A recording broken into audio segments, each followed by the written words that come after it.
welcome everybody. This place looks familiar. It's a crappy garage that everybody says is a chop shop. So I'm just back here today because I'm actually gonna be filming another video probably, but came here to give a little update on the Corolla, and a proper update anyway, and show you kind of what's been done and what I'm gonna be doing to it. So yes, it's gonna be a talking video, but it's actually gonna show the Corolla in its state. So of course we have our 1986 Toyota Corolla shelf. So right now it's being kind of used as a shelf, which I know, like, if you have a project car, it's pretty common to see. There's no engine on the engine lift, on the stand or the lift. Yes, I bought a lift because it's sitting in the engine bay. So finally got the car sitting in the engine bay, which is awesome. But there's still like a long way to go. Like, this is really just like a small step. It's not really, it's only held in by the cheap Corolla stock engine mount, so the rubber style.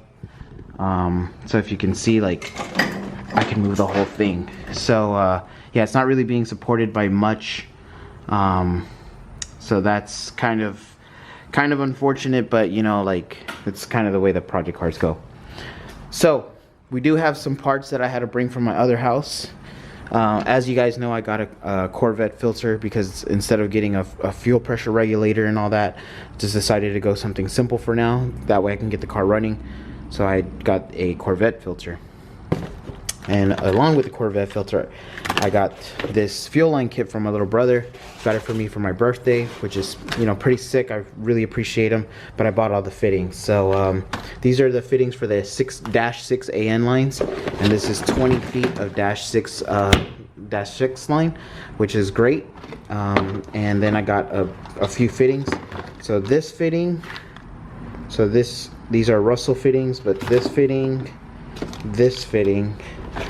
and I believe this fitting. These three fittings are for the Corvette filter to change them to -6 AN. You can see here, these are some of the dash conversion lines. And then these I kind of got on a whim, but this here, this one was pretty expensive. I think this was like 20 bucks. Let me focus on this. But basically what this does, this is a M14 by 1.25, I believe, to -6, and this is by radium. So that's how you know it was real.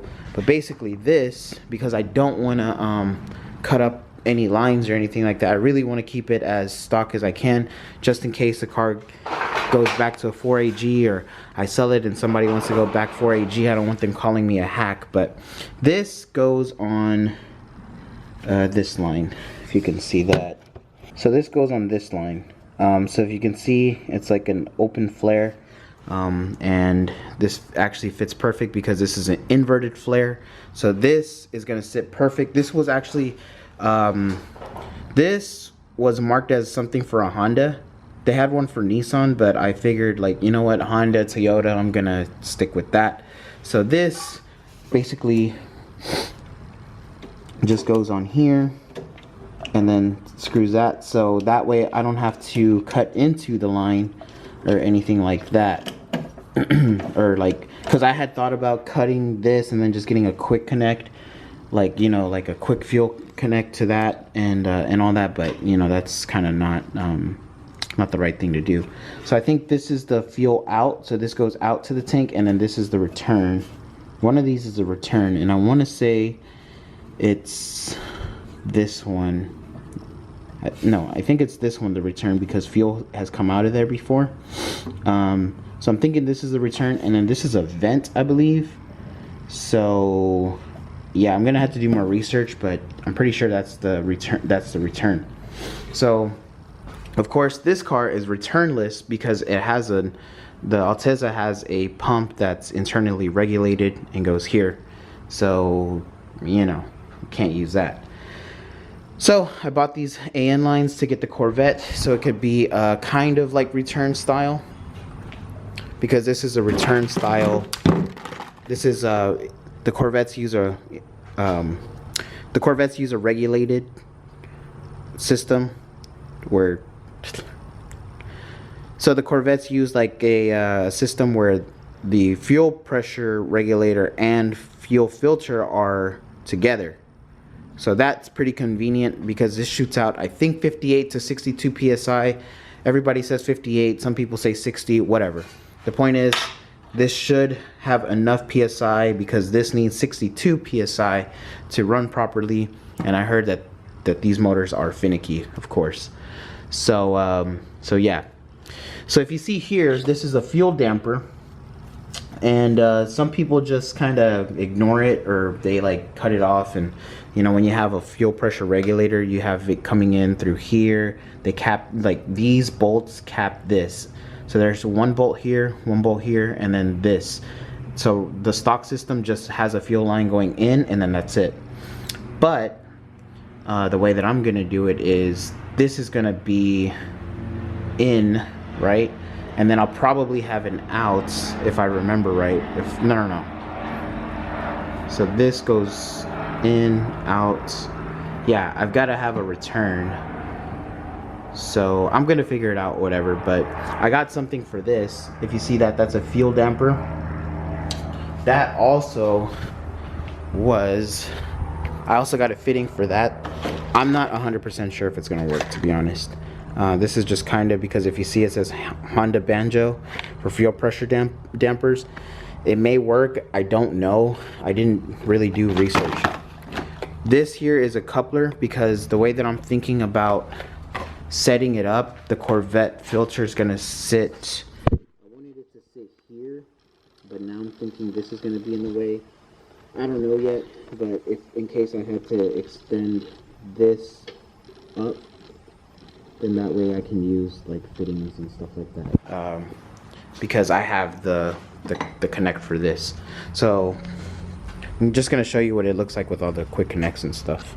So the reason why I went with the quick fitting connects is because first, you can get these clips any time of the day. It's not a big deal. But the biggest reason is because I saw one where it was like pre-threaded for dash 6, but I was like, what happens if the fuel filter goes bad and you need to change it? Duh. So I got these quick connects so I can put them on another filter just in case I need them. And so that's not a bad deal in my opinion. This is what it looks like. So it just needs a ground to ground it out, and then it's done. So that's gonna be simple because it's also a mounting point. Not bad.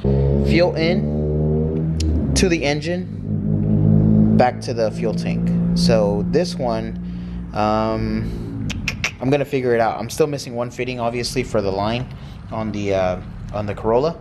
But other than that, I mean, hey, it's starting to take form, basically. I wanted to make lines, but you know, I couldn't. So, I mean, that's my fuel situation. Sorry that took a little bit longer for me to explain kind of what I was doing. But that's the fuel situation on the car. So, now, with the Corolla, I put this engine by myself. I put the engine in by myself. And as you can see, no cutting of the frame. What I did was removed everything from the bottom. Removed everything from the bottom, like all, you know, I removed everything out the engine bay, all the tension rod brackets and all this stuff, and basically sat the subframe, this cross member, onto the engine, bolted it on with the engine stand on if you saw it last time. Then I pulled the car up more, put it on stands, and then I took the engine off, put it on the floor, rolled it down with this little Harbor Freight cart, this little mover's dolly. This thing seems sketchy, but I mean, hey, it worked to hold the engine for now. It says it can hold, I think, 1,000 pounds. So engine, I'm thinking 500 or something. So that worked.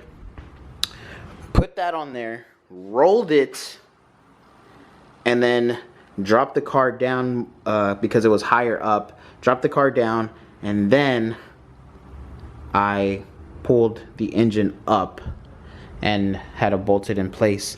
And if you can see here, here's the the spacers, the 1-inch subframe spacers, those were kind of a pain to put in, to be honest, just because it seemed like the holes just weren't like properly machined on one side. Like this side was perfect, but the other side, the USDM driver side, was kind of a pain. So that was annoying. But other than that, I think I'm gonna drop the engine again, or I'm gonna try to attempt to put on the engine harness on the car, because I don't want to drop it. It's kind of annoying. So I mean, other than that, I mean, the car is gonna go to an actual storage unit. I'm gonna be renting out a storage unit next week to store the car, and I'm really not gonna work on it until I get the necessary parts. So what I still kind of need, more or less, is a radiator, fans. I still need an intake, mass airflow sensor, but that's okay because you can find a generic one. Transmission, the transmission shifter relocation, because I don't want to cut the stock. And then I was gonna buy a flywheel, and I was gonna buy a clutch set, but I think, I don't know, clutch sets are pretty expensive. You can buy a generic eBay one, like an XCT or what, XCD or something, whatever. It's like a fake Exedy brand, a fake Exedy brand, sorry.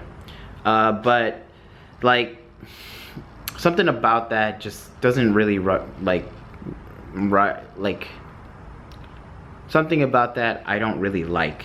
But I don't know, I might get it because it's only $300 and you get a clutch, flywheel, pressure plate, and all that. So, and the car's just gonna be basically daily driven. It will see some track time, but I don't think it's gonna see track time to the point where it's like crucial that I have like a proper stage 3 type. I still need a rear main seal. I would still need, I want to get an OEM Toyota pilot bearing, because I don't trust eBay brand bearings and stuff like that.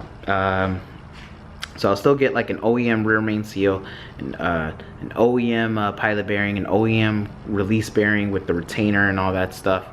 So I'll replace those with at least like OEM. It's just the actual pressure plate, the flywheel, and the clutch are not going to be an OEM unit. They'll probably be just like a shitty brand.